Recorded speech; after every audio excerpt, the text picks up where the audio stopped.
What's up, YouTube? It's Dave Medic 1 with another video for you. This video is about a couple knives I just got in the mail. They're Spyderco Byrds, if you haven't guessed already. My collection so far includes the Caracara, the Raven, and one of my newest acquisitions here is the Flatbird, which is discontinued. You can't get this anymore. Actually, would have never known about that knife. Basically, I saw it on Vance Rhodes' channel. He was talking about another knife, and he had it sitting in the background. And I was lucky enough to find somebody who was that still had it, and I was actually able to get it for a pretty decent price. So definitely, thank you, Vance. And go check out his channel. Good stuff.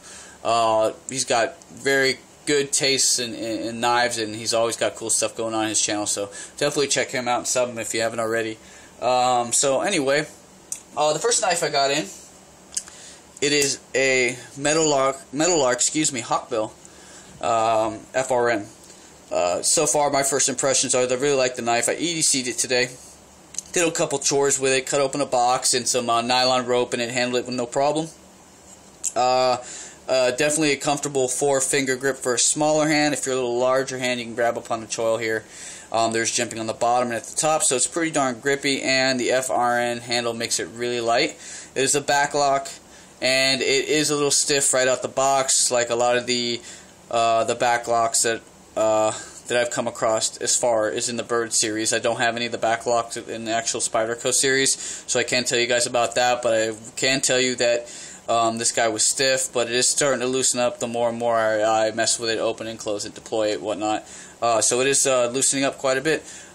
Serrated edge, which is pretty new for me. I kind of stay away from serrated edges, but I have different chores now at work or whatnot, and it just seemed it was going that way anyway. I mean, going to be doing a lot of cutting of rope and kind of fibrous type materials, and the serrated edge is definitely suited for that and your heavier chores as far as that's concerned. So definitely liking it. Got a good deal for it. It was like $24 shipped to the house. You can get them like that all day.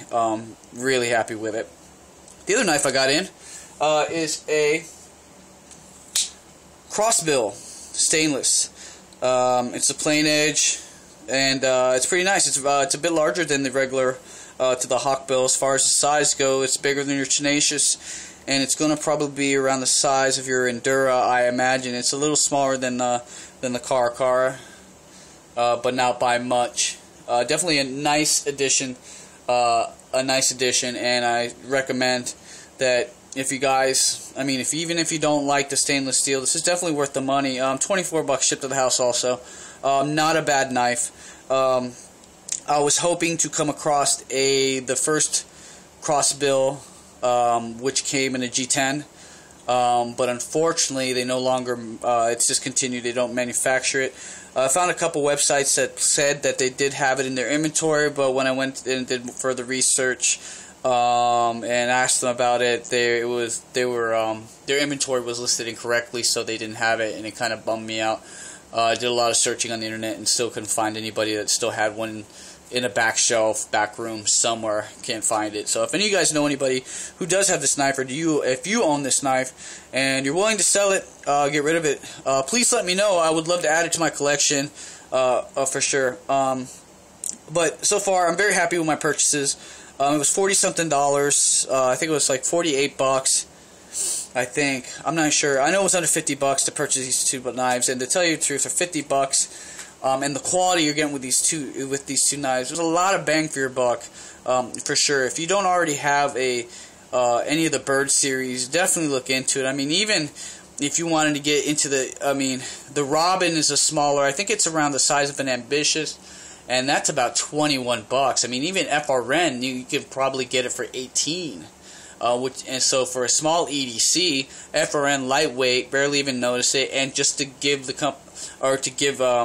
Byrds a chance to see whether or not you like it or not, to see if it's actually worth the money. I mean, you can't go wrong with $19, so definitely look into it. I've been happy so far with the Byrd series, and I'll probably end up getting a few more in the future. They're affordable, so I definitely recommend it.